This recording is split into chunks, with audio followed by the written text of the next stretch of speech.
Hi Power Positivity, my name is Matt, aka Daddy Human from Macaw Takeover, and today I'm going to talk to you about Maui, our baby green wing macaw.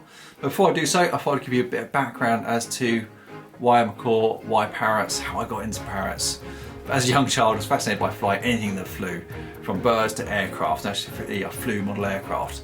But when I was older, I decided to get my first parrot, which was Murdoch, an African grey. Murdoch's still in the family now and is about 25 years old.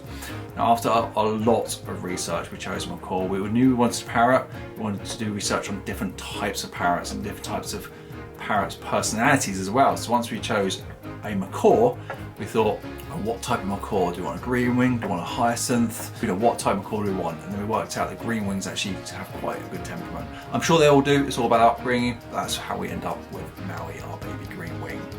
So we went about finding a breeder. So first tip is definitely make sure you get a breeder if you're not rescuing. I'll cover rescuing shortly. But we found a great breeder in the UK, which is where we're based, to make sure that the parrot is really bred properly and looked after in the right conditions. And also really understand the role of the breeder as well, to make sure that they are raising the egg through to hatching, through to handling the baby parrot constantly, so then they are better when they hand it over to you.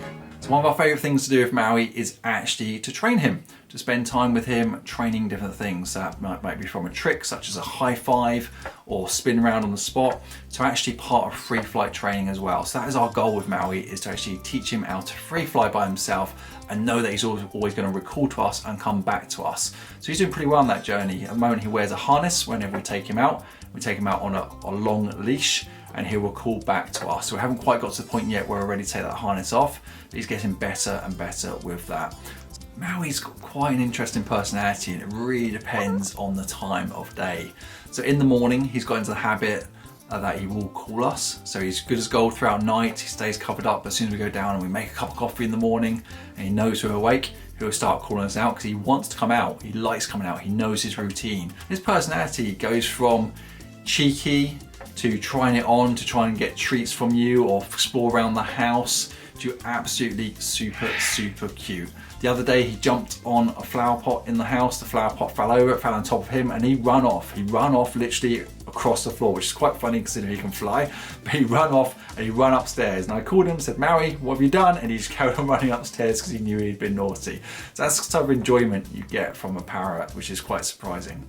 So I think the most rewarding thing that we get from Maui is just the actual pure enjoyment. We are constantly laughing at the things he gets up to. As an example, we bought a new food bowl recently, and the food bowl is stainless steel and it has a reflection inside it. He put his head inside the food bowl, there's no food in there. He saw his reflection and he just started saying hello to his reflection. So hello, hello, hello, hello, all different echoes through. Even if he breaks stuff, and he does break stuff around the house, sorry. Sometimes he'll knock over a glass or something. We just end up laughing about what he gets up to, really.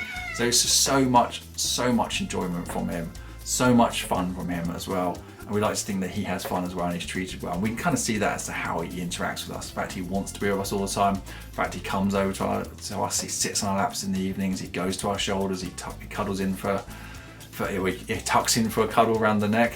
It's absolutely great, amazing personalities. So I know some of you may be thinking, great, macaws, I would love to go and get a parrot as well. So here's some advice. So first of all, do your research. I can't say this enough. There's far too many parrots out there that unfortunately have to be rescued, where they've gone to a home, the home isn't ready for them, or they're not aware of what it's like to have a macaw parrot, and then they've had to pass it to a rescue centre, and there's loads of parrots that they're waiting to be rescued.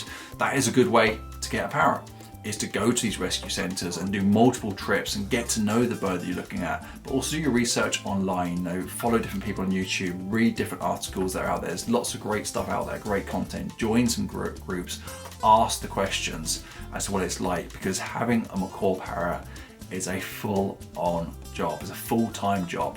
We don't ever leave Maui alone. I mean, I'm upstairs in my home office at the moment. You may be able to hear he's shouting out downstairs at me at the moment because he knows I'm upstairs. He's been out of his cage probably 3 or 4 times already today. As soon as I finish work in a moment, he'll be out of his cage. He was out with me at lunch last. So whenever I go downstairs, it's down there having a tickle. And we do things with him, otherwise he'll get bored. We don't want to leave him in his cage, we don't want to get him bored. So it's full time. So do your research, but also check out your local rescue centres. Go and ask those questions, because they are very, very rewarding pets. They really, really are. You can get so much enjoyment out of baby Maui.